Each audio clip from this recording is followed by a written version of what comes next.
So guys, good morning and welcome back to my new episode. काफ़ी time बाद आपका भाई आ चुका है एक नया ब्लॉग लेके। लास्ट टाइम आपने देखा था कि मैं नेपाल गया हुआ था। नेपाल में एक ही वीडियो, वो बहुत पुरानी वीडियो है बट मैंने रिसेंटली अपलोड करा। रीज़न क्या था मैं बताऊंगा अभी रास्ते में चल के। तो फिलहाल आज सेकंड ब्लॉग है यहाँ से घर आके आने के बाद में। अभी रिसेंटली बाइक सर्विस करवा के लेके आया हूँ तुरंत ही, मतलब आधा घंटा हुआ और मैं निकल रहा हूँ दिल्ली के लिए। पैकिंग वगैरह हो चुकी है मेरी सारी, और बाइक में बहुत सारी चीज़ें हुई थी यार। जैसे बाइक का आपने देखा था पहले वाइज़र लगा था, वो भी टूट गया, मिरर भी टूट गए इसके।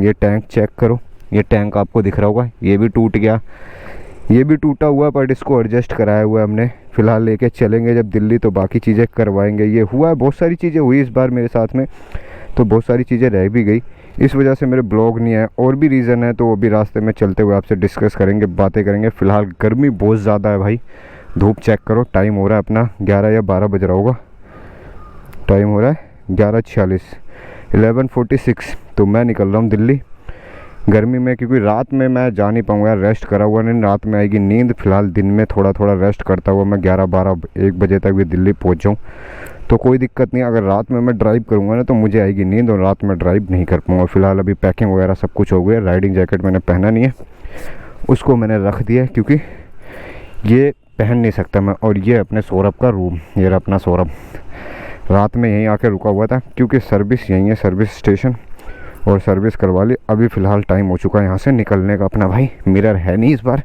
तो सॉरी है उसके लिए। सर्विस सेंटर में भी मिरर नहीं था अवेलेबल, ना ही इसका एक यहाँ पे वो गिरा हुआ है, वो भी नहीं था। तो चले भाई, फ़ोन करता रहूँगा, ठीक है? रास्ते में फ़ोन करना, कोई दिक्कत होगी तो ठीक है। चलो जी, हर हर महादेव। तो निकलते हैं भाई यहाँ से और मिलते हैं रास्ते में, बहुत सारी बातचीत करेंगे रास्ते में। ब्लॉग में बने रहना। ये अपने सौरभ का रूम है, यहीं रहता है गोंडा में। एक्चुअली ये पढ़ाई करता अपना बी फार्मा का। चलो बाय। बी फार्मा की पढ़ाई करता है भाई, तो यहीं रहता है इसी रूम में। और मैं यहीं आ गया था क्योंकि इसके घर के जस्ट, मतलब रूम के जस्ट बगल में ही सर्विस सेंटर है, इधर जाके राइट हैंड साइड पे। तो रात में मैं यहीं आ गया था, इधर जाके वहाँ आ गया सर्विस सेंटर यामा का। तो रात में यहीं आ गया ताकि मैं सुबह उठ के सर्विस करवा सकूं, क्योंकि मैं सुबह अगर घर से अपने आता तो 150 किलोमीटर यहाँ आता, फिर सर्विस कराता, फिर निकलता। तो मैं कल शाम को ही निकल गया था गाइस।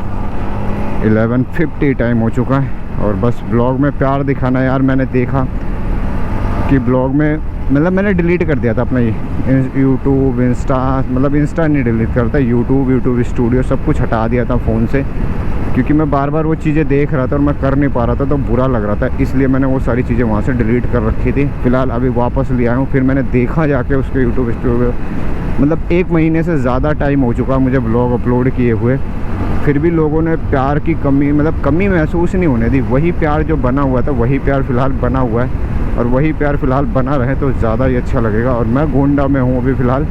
यहाँ से मैं जाऊँगा लखनऊ। इस बार मैं जाऊँगा लखनऊ एक्सप्रेस वे से होता हुआ, उधर से बरेली से नहीं जा रहा हूँ, इस बार लखनऊ एक्सप्रेस वे से जा रहा हूँ भाई, क्योंकि सर्विस ना करानी होती तो मैं उधर से निकल जाता। तो ब्लॉग में बने रहना गाइस, मिलते हैं रास्ते में, बातचीत करते हुए चलेंगे। आज इंटरेस्टेड होने वाला ब्लॉग। और गर्मी भी काफ़ी हाई लेवल की है भाई, और ग्लव्स वगैरह सब मेरे गायब हो चुके हैं। गाड़ी की आरसी भी गायब हो चुकी है, मेरे पास वर्चुअल आरसी है सिर्फ गाड़ी की। तो बहुत सारी चीज़ें सब डिस्कस करेंगे आपसे हम। इस धूप तो और गर्मी तो अभी से ही हालत ख़राब कर रही है। मतलब टाइम 12:30 हो गया और मैं परेशान हो चुका हूँ, बिल्कुल इरिटेट हो रहा हूँ धूप से। इतना ज़्यादा टेम्परेचर हो रहा, मुझे लग रहा है कि आज धूप ख़राब कर देगा मेरा सब कुछ माहौल। क्योंकि भाई जैसे जैसे टाइम बढ़ेगा ना, 4-5 बजे तक तो धूप रहने वाली है मुझे पता, और टेम्परेचर हाई होता चला जाएगा। गर्मी बहुत ज़्यादा हो रही है भाई, और मुझे पहुंचना है तो मैं निकल गया था नाइट में। मेरे को आज अजीब सा मन कर रहा था कि नाइट में ना जाऊँ, इसलिए मैं निकला नहीं यार नाइट में। पिछली बार तो जब मैं आया था एक बार तो नाइट में ही आया था, ऐसी बात नहीं है, बट आज दिल नहीं कर रहा था नाइट में जाने का, इसीलिए मैं निकला नहीं। नाइट का मैंने प्रोग्राम ही कैंसिल कर दिया। और टाइम हो गया 12:30, मैं पहुंचने वाला हूँ बाराबंकी से लखनऊ में रेस्ट करेंगे थोड़ी देर, उसके बाद एक्सप्रेस वे ले लेंगे अपना आगरा के लिए सीधा। वो सबसे ज़्यादा मेरे को चुभता है एक्सप्रेस वे, क्योंकि 300 किलोमीटर नॉन स्टॉप जाना भाई, कहीं कुछ भी खाने पीने की सुविधा नहीं मिलती। बस यही सबसे बड़ा बुरा लगता है मेरे को उस एक्सप्रेस वे पे, और कुछ नहीं। गर्मी धूप ऐसी है ना भाई कि हर 100 किलोमीटर पे वही आपको देखने को मिलेगा पेट्रोल पंप, और वहाँ का जो रेस्टोरेंट बना हुआ वो हर 100 किलोमीटर पर, मतलब 100 किलोमीटर तक कुछ भी नहीं देखने को मिलेगा आपको। तो इसलिए मेरे को वो रेस्टोरेंट बुरा लगता है एक्सप्रेस वे गर्मियों में। सर्दी में तो ना भी खाएं, चलते रहें, मज़ा आ जाता है, धूप में कोई दिक्कत नहीं है। गर्मी में तो भाई धूप हालत ख़राब कर देती है, पानी वगैरह ना हो, हमेशा पानी चाहिए होता बॉडी को हाइड्रेट रखने के लिए। तो इसलिए भाई, ओ प्रभु थक गया मैं अभी से बाइक चला के गाइस, और काफ़ी लंबे टाइम बाद ब्लॉग स्टार्ट करेगा इस। तो ऐसा लग रहा है ना कि जैसे कि न्यू आया हूँ मैं अभी इसमें, इससे पहले मैंने कभी किया ही ना हो, ऐसा फील हो रहा है मुझे। थोड़ी सी हिचकिचाहट हो जाती है ना भाई मन में, वो चीज़ है भाई, पर ऐसा कुछ नहीं है यार, कर लेंगे। बस आप लोग सपोर्ट अभी तक जो बना के रखा वही बना के रखना फ़िलहाल का। लास्ट टाइम जो मैं नेपाल गया था ना, जिस ब्लॉग को आपने अभी देखा रिसेंटली, उस ब्लॉग में बता रहा हूँ, वो मैं गया था तकरीबन 7-8 तारीख को नेपाल के अंदर। उसके बाद मैंने सोचा था कि हाँ कंटिन्यू रहूँगा ब्लॉग का, बट जब हुआ क्या सीन मेरे साथ थोड़ा सा, कि जब मैं नेपाल से वापस आ रहा था घर के लिए, ठीक है ना, तो मेरा गोप्रो जो है उसकी बैटरी लो हो गई थी। तो मैंने उसको क्या करा था, निकाल के रख दिया था। मैं उस टाइम मामी के घर पे था नेपाल में ही, वहाँ निकाल के मैंने बेड पे रख दिया। फिर मैं नाश्ता वगैरह करने लग गया।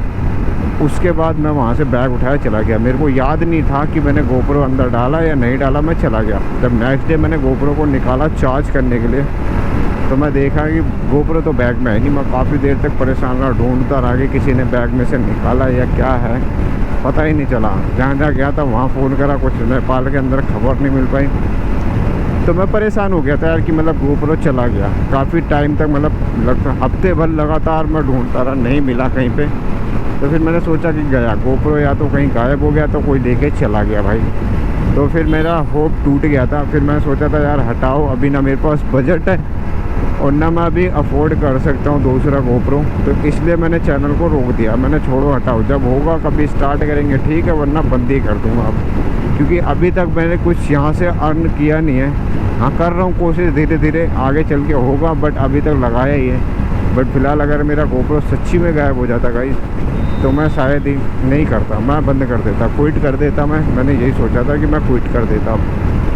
लेकिन लास्ट टाइम जब शादी थी भैया की, उस दिन मामी आई, तो मामी मेरा कैमरा लेके आई अपने साथ। तब उन्होंने मेरे को बताया कि बेटा ये वहीं पे छूट गया था आपका। उस टाइम की हैप्पीनेस, मेरे चेहरे पे जो खुशी थी ना भाई, मैं बयां भी नहीं कर सकता। मैं इतना खुश हुआ इसे देख के गोप्रो को अपने, कि मैं बता भी नहीं सकता यार। जब सोचने की बात है, जब 27-28 हज़ार का कोई सामान हो आपका गायब हो जाए, मिले ना, और फिर अचानक से वो आपको मिल जाए, तो आप भी खुश हो जाओगे।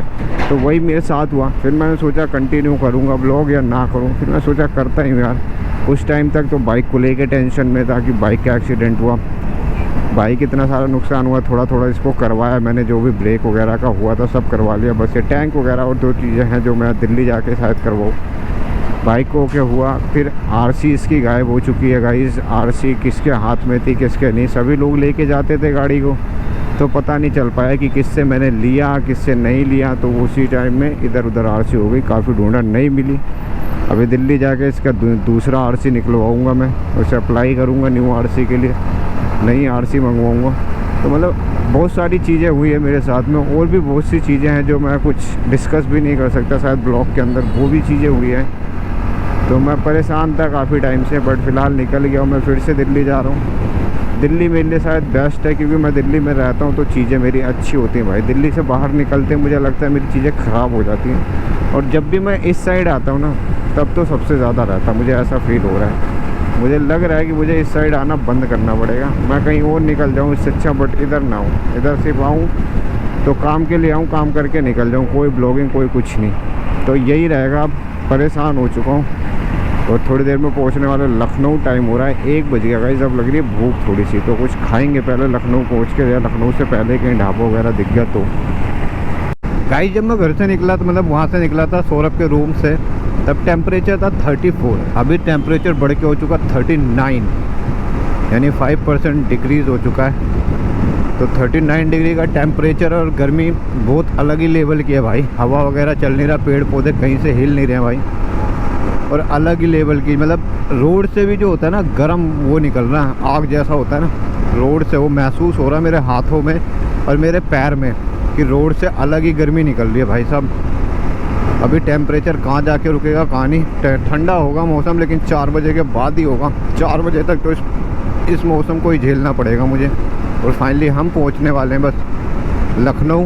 थोड़े ही समय में पहुंच गए हैं वैसे ऑलमोस्ट। अभी हमें पार करना है लखनऊ पूरा। लखनऊ पार करने के बाद तब जाके हम पहुंचेंगे लखनऊ एक्सप्रेस वे पे, जो कि हमें लेके जाएगा आगरा। तो फटाफट पहुंचते हैं गाइस। ब्लॉग में ऐसे बने रहना। यहाँ तक आए हो तो लाइक शेयर सब्सक्राइब जरूर करना, चैनल को प्यार और दिखाते रहना भाई। शायद अभी नहीं कर पा रहा हूँ, क्या हो रहा है क्या नहीं हो रहा कुछ समझ में नहीं आ रहा। सब कुछ अच्छे से निकलता है पर जब टाइम आता ना वहीं सब कुछ जाके ख़राब हो जाता भाई मेरा। क्यों और कैसे ये नहीं बता पाता रहा मैं। तो फ़िलहाल पहुँचते हैं फटाफट एक्सप्रेस वे पे, वहाँ से निकलते हैं भाई। टाइम ज़्यादा ही होता चल रहा है क्योंकि जैसे जैसे रात भी आएगी वैसे वैसे आँखों में नींद भी आएगी मेरे को। मैं अभी लखनऊ पार कर रहे हैं धीरे धीरे। और गर्मी का एहसास ऐसा क्या बताऊं भाई, मेरी ये दोनों कलाइयाँ नहाती है जल रही हैं। बस यहीं केवल गर्मी लग रही है बाइक पे, और कहीं भी गर्मी का इतना एहसास नहीं है। जब रुक रहा हूँ तो गर्मी लग रही है, बाइक पे गर्मी नहीं लग रही। बस ये दोनों हाथ जल रहे हैं मेरे। अभी तो यहाँ से तकरीबन 40 किलोमीटर के आसपास है एक्सप्रेस वे। तो एक्सप्रेस वे लेने के लिए 1 घंटा मान के चलो, 2 बज रहा है। 3 बजे तक मैं एक्सप्रेस वे पे होऊंगा। फिर मैं 7-8 बजे तक पहुंचूंगा आगरा। वहां से 11-12 बजे तक पहुंचूंगा मैं दिल्ली। तो मतलब 12 तो बज ही जाना मान के चलो, क्योंकि बीच में रुकना वगैरह भी होगा। गर्मी इतनी है कि बाइक कंटिन्यू चलाई नहीं जा रही भाई मेरे से। मैं कहीं ना कहीं रुक रहा हूँ, पानी पी रहा हूँ, वॉशरूम वगैरह के लिए रुक रहा हूँ। तो मतलब रुकना पड़ेगा अभी जब तक ये गर्मी कम नहीं होती। और ये गर्मी कम होगी 4-5 बजे के बाद जाके, उससे पहले तो कम होने से रही है गर्मी। और अभी यहाँ ऐसा हाल है, मैं सोच रहा हूँ एक्सप्रेस वे पे कितनी गर्मी होगी, क्योंकि वहाँ तो पेड़ पौधे भी चारों तरफ दूर दूर हैं। एक्सप्रेस वे पे तो पेड़ पौधे भी नहीं है, साइडों में है भाई। तो गर्मी ऐसी होगी ना वहाँ पे, खुला बिल्कुल, धूप बिल्कुल हो, आँखों पे ना बिल्कुल भी रोशनी ना कुछ। परेशान हो जाऊँगा चलते चलते गाइस मैं। कब पहुँचते हैं दिल्ली, ब्लॉग में बने रहना भाई। इतने लंबे टूर वो भी सोलो कर रहा हूँ मैं। सोलो बाइक लेके जा रहा हूँ अपनी पैंथर को मैं, जो कि MT-15 है। बस थोड़ी सी दिक्कत हो गई थी, जो बुरा लगता है मेरे को यार देख के। जब मैं ये साइड देखता हूँ ना इसकी, तो मेरे को बहुत अजीब लगता है। इसे रानी बना के रखा हुआ है, बट कर दिया यार जिन्हें भी करा। पर करके बताया भी नहीं मेरे को कि भाई मेरे से गलती हो गई या कुछ हुआ। चुपचाप खड़ी कर दी, चाबी इधर रख दिया मैंने। कोई बात नहीं यार, आगे के लिए मेरे को भी पता चल गया कि किसके हाथ में देना है किसके हाथ में नहीं देना भाई। और गर्मी भाई, गर्मी गर्मी गर्मी। इस गर्मी से बचने का कोई इलाज बताओ यार। जब भी फंसा हूँ या तो गर्मी में फंस जाता हूँ या तो रात की ठंड में फंस जाता हूँ मैं जब भी फंसता हूँ। तो गाइस फाइनली स्टार्ट हो चुका अपना सबसे लंबा सफ़र, जो कि है देश का सबसे लंबा आगरा लखनऊ एक्सप्रेस वे। ये स्टार्ट हो चुका। अब मैं फाइनली लखनऊ से बाहर आ चुका हूँ और इस एक्सप्रेस वे पे काफ़ी लंबे टाइम बाद, टाइम 3 हो चुका है। थोड़ी सी सूरज की रोशनी मेरे को पहले से कम लग रही है, शायद 4 बजे और कम हो जाए। बट ये एक्सप्रेस वे मुझे कवर करना है। चेक करो 302 किलोमीटर है, जो कि लास्ट टोल प्लाज़ा पड़ता है वो पड़ता है। उसके बाद वहाँ से 20 किलोमीटर आगे और जाना पड़ता है हमें, क्या कहते हैं, यमुना एक्सप्रेस वे लेने के लिए। तो कुछ ज़्यादा ही लंबा हो जाता है ये। यहाँ से अराउंड 15 से 20 किलोमीटर बाद आएगा टोल प्लाज़ा, जहाँ पे अपने बाइक की भी पर्ची कटेगी। जैसा हर बार मैं आपको बताता हूँ, इस बार भी सेम ही है। उस पर भी 330 की पर्ची यहाँ। और उसके बाद आगरा से अपना कटेगा 245 रुपये। तो ये पर्ची कटवानी पड़ेगी हमें। अभी यहाँ से चलना है आगरा लखनऊ एक्सप्रेस वे पर। आपका स्वागत है, मतलब हमारा स्वागत है और आपका भी हमारे साथ साथ। नेक्स्ट एग्जिट जो यहाँ पे पड़ेगा, मतलब एग्जिट जो लेना है नेक्स्ट, वो 63 किलोमीटर बाद पड़ेगा। और ऐसे बोर्ड लगे तो छोटे छोटे एग्जिट है बस यहाँ पे। वैसा तो कुछ भी नहीं है कि बीच में। इस एक्सप्रेस वे पे जो ये टोल प्लाज़ा है, उस टोल प्लाज़ा के बाद सीधा लास्ट में जाके टोल प्लाज़ा पड़ेगा, वरना एग्जिट पे जाके नीचे के पॉइंट पे टोल प्लाज़ा है। तो इसलिए इस पर कोई रुकावट नहीं होती। और जो बाइक की पॉइंट होते हैं ना भाई, ये जो इधर की लाइन है गाड़ी बस वगैरह के लिए, जो येलो लाइन के इस तरफ का स्पेस है ना, ये बाइक के लिए स्पेस है। क्योंकि जब नाइट में गया था ना मैं, मेरे को उस टाइम पता नहीं था। तो जब मैं गया था एक बार नाइट में, एंट्री नहीं हो रही थी मेरी। 6 बजे के बाद एंट्री बंद कर देते हैं इधर से। उधर से तो आप जब मर्जी एंट्री ले लो, रात में भी ले लो, आपको एंट्री मिल जाती है। बट जब आप इधर से जाओगे, लखनऊ से जाओगे वापस, तो 6 बजे के बाद एंट्री नहीं देते हैं बाइकों को। बट बड़े रिक्वेस्ट के बाद मुझे एंट्री मिली। तो फाइनली उन्होंने बोला अपने रिक्स पे जा रहे हो और येलो लाइन के अंदर ही रहना। तो येलो लाइन जो है ये बाइक का लाइन है, इसमें कार वगैरह नहीं आएगी, या थोड़ी पार्किंग वगैरह कर लेते हैं लोग, बट रहना इसके अंदर ही भाई। तो अब सफ़र स्टार्ट हो चुका गाइस। और ये चेक करो, मैंने कहा था ना कि पेड़ पौधों का माहौल नहीं मिलेगा इस रोड पे, रुकने का कुछ मिलेगा नहीं। अभी जहाँ से एक्सप्रेस वे मेन स्टार्ट हो जाएगा टोल प्लाजा से, वहाँ से तो और सन्नाटा छा जाएगा भाई। तो ऐसे ही धूप में अपने को कवर करना, जब तक ये धूप कम नहीं होती भाई तब तक चलना है इस धूप में। तो गर्मी से हाल ख़राब होने वाला है। फ़िलहाल अभी चलते हैं टोल प्लाज़ा पे, कटवाते हैं पर्ची, आपको दिखाते हैं, फिर वहाँ से निकलते हैं गाइस। फाइनली भाई आ चुके हैं टोल प्लाज़ा पे। सामने चेक करो मेरे, आप टोल प्लाज़ा दिख रहा होगा आपको। यहाँ पे कटेगी अपनी 330 रुपये वाली पर्ची। तो आप भी कटवाने के लिए रेडी हो ना मेरे साथ पर्ची? मतलब मैं कटवाऊँगा, समझ लो आप ही कटवा रहे हो। तो इसलिए भाई यहाँ फास्टैग लगवाऊँगा, फास्टैग बाइक का। काट लो स्कैन करके, लाइन में लगो, उसके बाद पैसे दो, उसके बाद पर्ची कटवाओ। इससे अच्छा तो आप ही काट लो, आप ही दे लो इसको।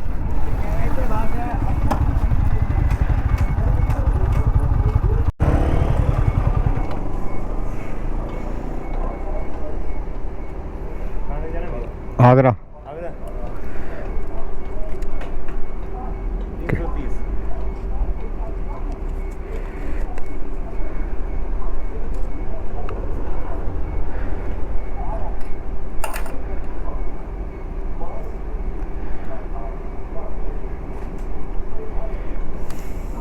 चलो जी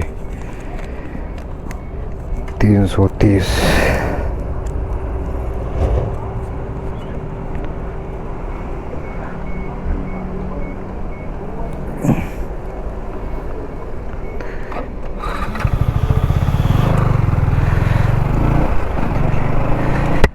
₹330 का लग गया अपने आप को झटका भाई। सबसे पहले गाइस आप लोगों को टेम्परेचर दिखा देता हूँ। ये चेक करो, 40 डिग्री टेम्परेचर है अभी का फ़िलहाल। हाई जो जाएगा वो 41 डिग्री तक जाएगा, लो जो जाएगा वो 26 डिग्री टेम्परेचर तक जाएगा भाई। तो अभी जो टेम्परेचर चल रहा है वो 40 चल रहा है, 41 भी पहुंच सकता है। मतलब 40-41 डिग्री की टेम्परेचर में बाइक चलाना भाई कोई हलवा नहीं है, मजाक मत लेना, हालत ख़राब हो जाएगी। और ऐसे एक्सप्रेस वे पे जहाँ पे आपको रुकने के लिए कुछ भी ना हो भाई, कोई भी आपके वेटिंग करने का कोई मतलब ही ना हो। ये ट्रक के पीछे खड़ा हुआ था मैं धूप से बचने के लिए भाई, और इसमें चलाना है मुझे बाइक, वो भी 316 किलोमीटर चलना है लगातार कंटिन्यू। अब बाइक जो चलेगी वो अराउंड 100 किलोमीटर तक तो चलेगी, उसके बाद ही कोई स्टॉपेज होगा अपना।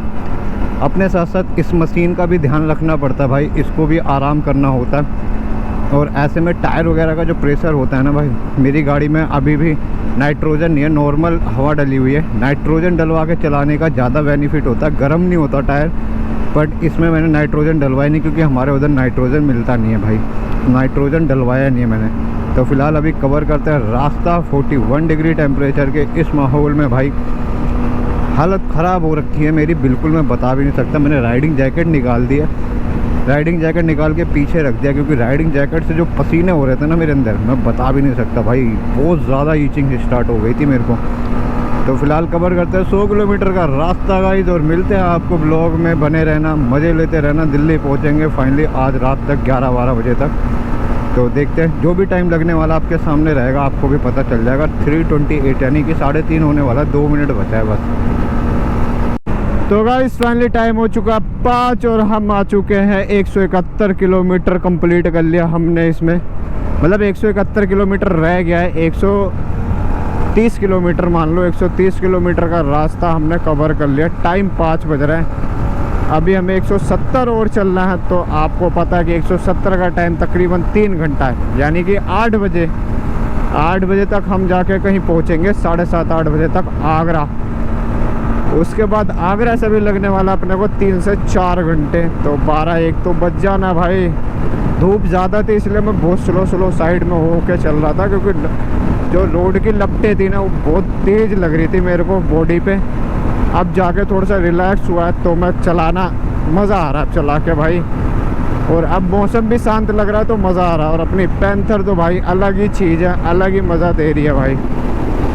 बगल में खेत खलियान कितने प्यारे लगते हैं। मतलब गांव में जाता हूं तो ऐसा लगता है, वहां पे सोचता हूं, बट क्या ऐसा हो जाता है कि मैं ब्लॉगिंग नहीं कर पाता, परेशान हो जाता हूं, कुछ ना कुछ चीज़ें मेरे साथ गलत हो जाती है भाई। तो सारी अभी मुझे आगरा पहुंचने में टाइम लगेगा। और आप लोगों को ब्लॉग देख के कैसा लग रहा है कमेंट में कमेंट करके ज़रूर बताना भाई। कुछ भी चीज़ों की कमी लगती है ना, कुछ भी लगता है कि भाई मैं ये चीज़ ऐसी कर रहा हूँ, ऐसे कमेंट कर दिया करो यार, मज़ा आता है आप लोगों का कमेंट देख के मुझे। ठीक है गाइस, मौसम चेक कर लो, क्या प्यारा लग रहा है। रोड चेक करो, मतलब कि अलग ही लग रहा है एक्सप्रेस वे देखने में। अभी जब सूरज थोड़ा थोड़ा कम हो गया ना भाई, मतलब टाइम हो रहा है 6:15, 6:15 हो रहा है। अब रोड चेक करो, क्या प्यारा लग रहा है। धूप में ऐसा लग रहा था आग फेंक रहा हूँ और अजीब सा देखने में लग रहा था। अब थोड़ी सी खूबसूरत सा लग रहा है माहौल भी, और बाइक चलाने का मज़ा भी अच्छा आ रहा है भाई। एक नंबर। लिमिट दे रखी है 100, और हम कभी कभार 100 क्या 125-30 टाप जाते हैं। अब यहाँ से थोड़ा ही टाइम रह गया मुझे आगरा पहुँचने में। मान के चलो 1 घंटा, 7 बजे तक, 7 सवा 7 तक मैं आगरा पहुँच जाऊँगा। 70-80 किलोमीटर है, बट मैं इतनी स्पीड पे नहीं चल रहा हूँ, नॉर्मल, कभी स्पीड कभी नॉर्मल, तो इसलिए मैं 1 घंटा लेके चल रहा हूँ। 7 सवा 7 तक मैं आगरा पहुँच जाऊँगा, उसके बाद वहाँ से दिल्ली। तो टाइम मज़ा आ रहा गाड़ी चलाने में। अभी तक पेन वगैरह नहीं हुई है, बस मेरे यहाँ पे घुटने में पेन हो रहा है भाई, घुटनों में ये पेन कर रहा है हल्का हल्का।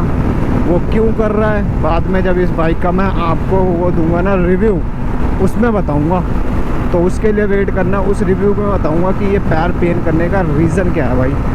तो उस रिव्यू में बताऊंगा आप लोगों को। और कैसा लग रहा है, ज़बरदस्त नज़ारा, मेरे को कमेंट करके बताना गाइस।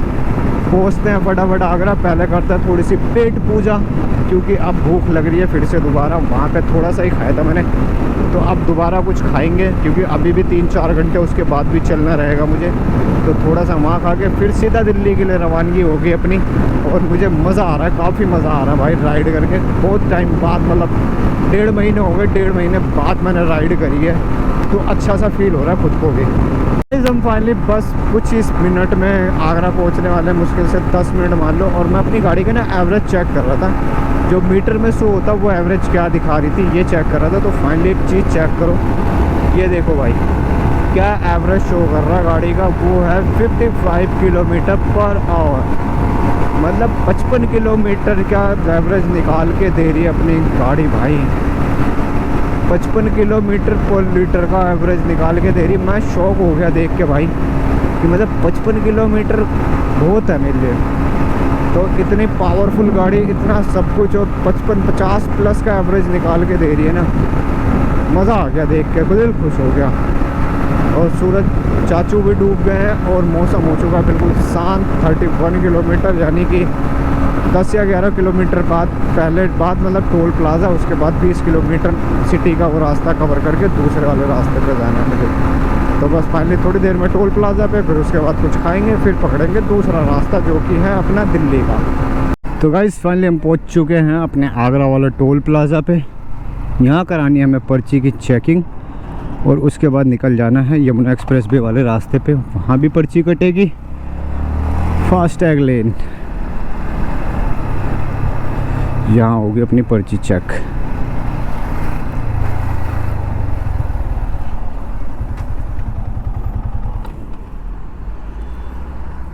आ जाओ भैया आ जाओ।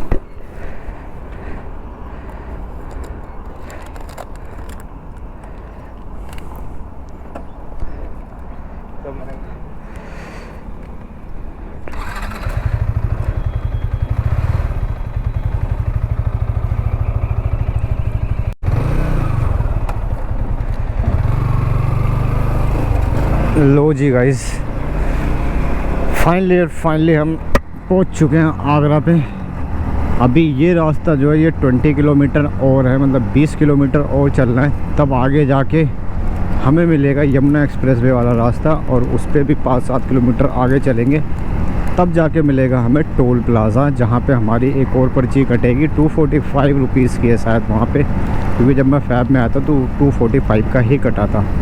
और अब अंधेरा हो चुका है, सूरज जा चुका है, रोशनी चेक करो, नहीं है बिल्कुल भी अंधेरा। अब जो लाइटें रहेंगी यही रहेंगी थोड़ी थोड़ी जगहों पे, नहीं तो फिर बिल्कुल अंधेरे वाला मौसम रहेगा। और टाइम 7:15 मैंने जैसा कि बताया था, 7 सवा 7 तक मैं पहुंच जाऊंगा। टाइम सेम वही हो रहा है, तो यही रहेगा कि 10-11 बजे तक, लास्ट 11 बजे तक मैं अपने घर पहुँच जाऊँ भाई। क्योंकि अब धीरे धीरे थकावट शुरू हो रही है, परेशान हो रहा हूँ मैं, ईचिंग वगैरह, गर्मी से सबसे ज़्यादा परेशान हुआ हूँ मैं, और किसी चीज़ से नहीं। इतनी गर्मी लग रही थी ना, इतनी गर्मी लग रही थी भाई कि पूछो मत।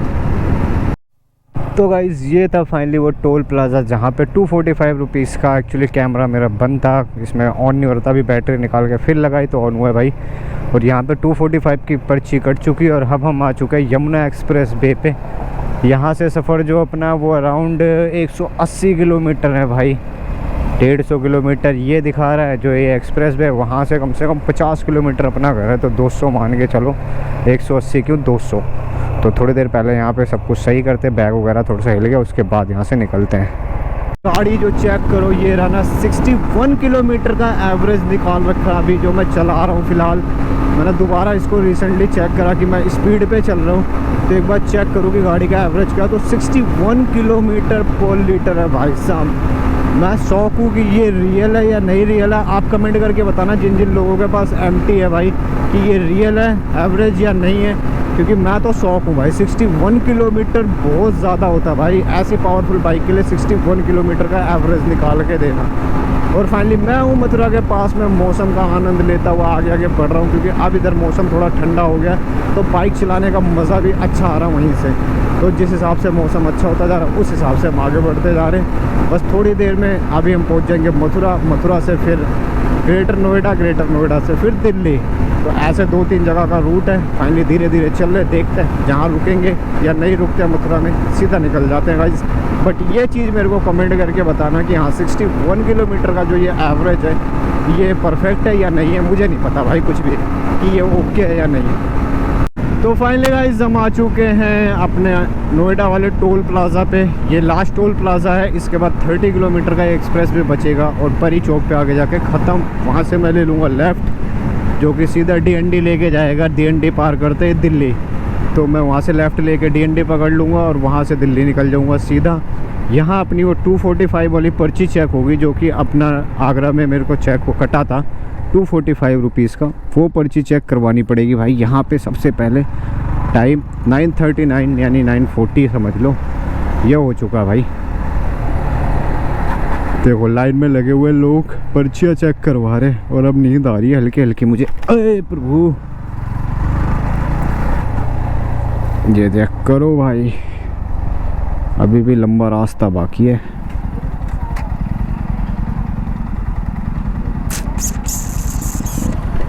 ओह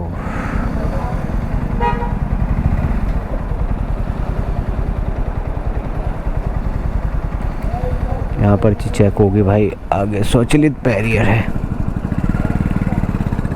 पर्ची चेक करवाते और निकलते हैं यहाँ से और मिलते हैं आपको आगे दिल्ली में गाइज। हम आ चुके हैं दिल्ली में, हमारी एंट्री हो चुकी है अब दिल्ली के अंदर। फाइनली DND फ्लाईओवर से पीछे छोड़ दिया हमने और टाइम हो चुका है 10:40। जैसा कि मैंने कहा था 11 या 12 बज जाएगा मुझे पहुंचने में, पर यहाँ से भी हाफ एन आवर लगेगा। अगर जाम नहीं मिलता तो मुझे अपने घर तक पहुँचने में तो टाइम वही हो जाएगा, अप्रॉक्स 11:30 तो हो ही जाएगा इतना टाइम। बट फाइनली मैंने डन कर लिया भाई। हिम्मत तो नहीं हो रही थी धूप को देख के, और जो इस तरह की गर्मी थी ना, 40 to 41 डिग्री का टेम्परेचर था ना भाई, मैं बता भी नहीं सकता। हाथ एक तो ग्लव्स नहीं था मेरे हाथों में, ग्लव्स गायब हो गया था, और हाथ बिल्कुल मेरे अजीब से हो गए थे भाई, चल रहे थे बिल्कुल जैसे कोई आग में रखता हो ना, वैसे चल रहे थे दोनों कलाइयाँ मेरे हाथों की। फिर भी मैंने ड्राइव कराएं, फिर भी मैंने चलाई गाड़ी को, क्योंकि नाइट से अच्छा मैंने डे को समझा भाई। नाइट में मुझे नींद आने लग जाती थी, मुझे पता है, कुछ टाइम पहले भी मैंने करा है, और थोड़ी तबीयत भी डाउन है इस टाइम, तो मैंने नाइट में नहीं चलाना सही समझा, क्योंकि डे में कुछ भी होता तो थोड़ी बहुत हेल्प वगैरह लोगों से मिल जाती है, इसलिए मैं डे में ही आया भाई। तो फाइनली अभी एंटर कर चुके हैं हम दिल्ली में, और दिल्ली का माहौल 1.5 सालों बाद कुछ अलग ही लग रहा है भाई।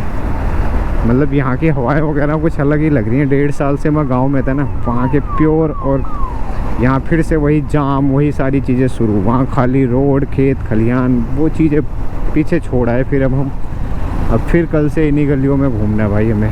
आज तो एंटर हो गए, कल से फिर इन्हीं गलियों में रहना है। तो फटाफट पहुँचते हैं रूम पे गाइस, आगे भी मिलेंगे, बातचीत करेंगे, एंड करेंगे जब ब्लॉग का, तब जाके पहुँचेंगे हम अपने रूम पे। लो जी गाइस, फाइनली पहुंच चुके हैं हम अपने घर के पास में। ये अपना पीर बाबा वाला मंदिर, फ्लाईओवर पार करते लेफ्ट हैंड साइड में गली में घुसना और अपना घर आ जाएगा भाई। और टाइम देख लो 11:09 हो चुके हैं। मतलब फिर भी सही कवर कर लिया मैंने, जिस हिसाब की गर्मी थी ना भाई उस हिसाब से सही चला और सही कवर कर लिया मैंने। मैं सोचा था कि 12-1 बज जाएगा मुझे घर पहुँचने में, बट फ़िलहाल मैं 11 बजे तक घर आ चुका हूँ।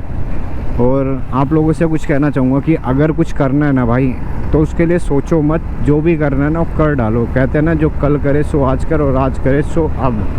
तो वो काम जो भी करना है ना कर डालो, क्योंकि मैंने भी बहुत सारी चीज़ें सोची करने के लिए, मतलब करना था उनके लिए सोचा कि इस टाइम करूँगा, बट वो टाइम आने पे पता चला कि मेरी चीज़ें ही ख़राब हो गई भाई। तो अब मैंने सोच लिया ये चीज़ कि जो भी करना होगा ना वो ऑन द स्पॉट करूँगा, उसके लिए सोचूंगा नहीं। क्योंकि जब करने के लिए खड़े हो जाओ ना तो रास्ते अपने आप बन जाते हैं गाइस।